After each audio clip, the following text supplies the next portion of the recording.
it also became known as the Eastern Star. To the Egyptians, Sirius was identified with the dog god Anubis, which is where the name Dog Star comes from. Anubis was said to have guarded the gates of death and was the protector of mysteries. Meanwhile, the Romans recognized Sirius as Janitor Letheus, or the Keeper of Hell. These dark associations may be the reason for the sometimes grim view of Sirius and the five-pointed star that represents it.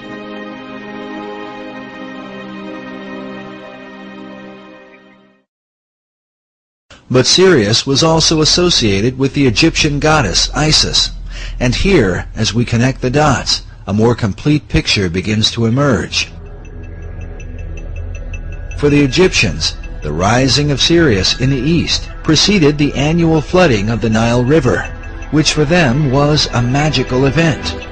It was also the time that the goddess Isis would appear and give birth to Horus, the divine child of the Egyptian Trinity. The all-seeing eye is also called the Eye of Horus, and in Freemasonry, Horus symbolizes the Masonic concept of a Christ. This is further represented by the hieroglyph used to denote Sirius. Notice the three symbols, an obelisk, a star, and a half-circle. According to Egyptologists, the half-circle is used to denote what is called the benben, or the capstone used atop the pyramids. Throughout all history, it has been said that the capstone to the Great Pyramid of Egypt has been missing, which is why the all-seeing eye of Horus floats in its place above the pyramid on the back of the dollar bill. According to occult philosophers, the light which illuminates the eye comes not from the sun, but from the dog star Sirius, as is demonstrated by this illustration of the blazing star of Masonry, centered by an all-seeing eye. As Robert Balville writes, in many esoteric traditions, the return of the capstone of the Great Pyramid will signal the return of the Great Initiate, which, according to many prophecies, signifies the return of the Christ.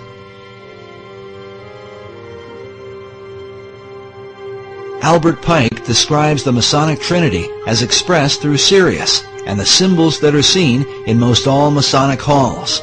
Notice this image with the sun on one side and the moon on the other, while the all-seeing eye sits in between with light blazing behind it. Pike writes that the sun and moon represent the two grand principles, the male and the female. Both shed their light upon their offspring, the blazing star, or Horus.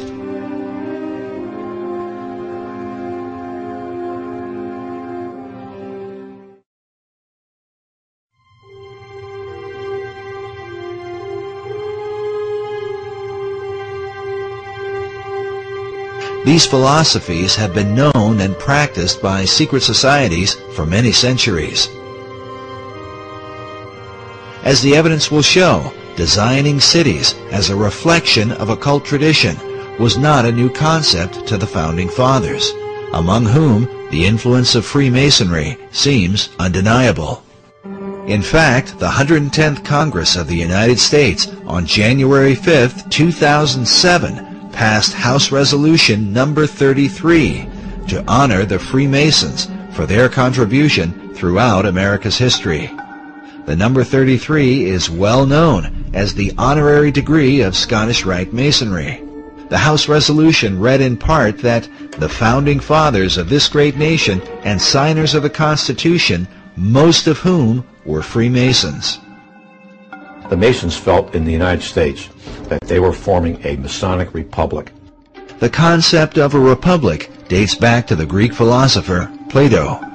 Plato's Republic. That's a utopian theme, and that whole thing runs through our philosophy and thinking among the humanists to this day. They still think they would like to introduce Plato's Republic. Think about it. Every socialist country that's gone socialist have always called themselves a republic for that very reason. It was Plato who likewise set down the earliest known record of ancient Atlantis. Centuries later, Sir Francis Bacon would set down the New Atlantis, a tale which some believe was meant to be a blueprint for the New World, one based upon the teachings of ancient philosophers. Bacon didn't invent this New Atlantis concept. He was merely the inheritor of it. He was probably the most articulate proponent of it ever in history, but it preceded him. Bacon believed that the American continent was in fact the site of ancient Atlantis, a concept held by teachers of esoteric wisdom even today. The New Atlantis really was just America anyway. The east coast of America, if you take a look at the maps by other clairvoyants who have studied Atlantis, indicates that the east coast of America was the west coast of Atlantis. This country, America, is the remnant of the ancient Atlantis, and so is very susceptible to much of the history of Atlantis, the energies of Atlantis, and some of the actions, for instance, the religion of Atlantis. According to esoterics, the religion of Atlantis was in fact the mystery school teachings that were embraced by the ancient philosophers. Yet it might be said that none have been as prolific on this subject as 20th century philosopher Manly P. Hall, who wrote such books as The Secret Destiny of America and America's Assignment with Destiny. It was Hall that many Freemasons are said to have called Masonry's greatest philosopher. In 1934, Hall founded the Philosophical Research Society in Los Angeles, California, an organization dedicated to exploring the wisdom of all the world's traditions. It began in 1934, and I think in this building, the library itself was finished in 1936. This is one of the leading wisdom libraries in all of North America, if not the most comprehensive itself. The Philosophical Research Library has been highly regarded by esoteric students from all over the world. It is composed of books and artifacts collected by Manly Hall throughout his lifetime. Among those who revered the library was President Franklin D. Roosevelt, a Freemason and student of esoteric tradition. And Mr. Roosevelt himself, you know, back in 1942, after the Pearl Harbor invasion, sent some of his people here to microfiche the works in this library, because he looked upon it as a national treasure. He wanted to preserve it. When Hall died in 1990, his role as president of the society was succeeded by Dr. Obadiah Harris.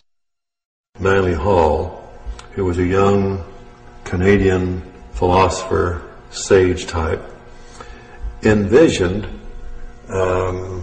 re-establishing what he called the little Alexandrian library, which was, as you know, destroyed. He was very fortunate in that as he was getting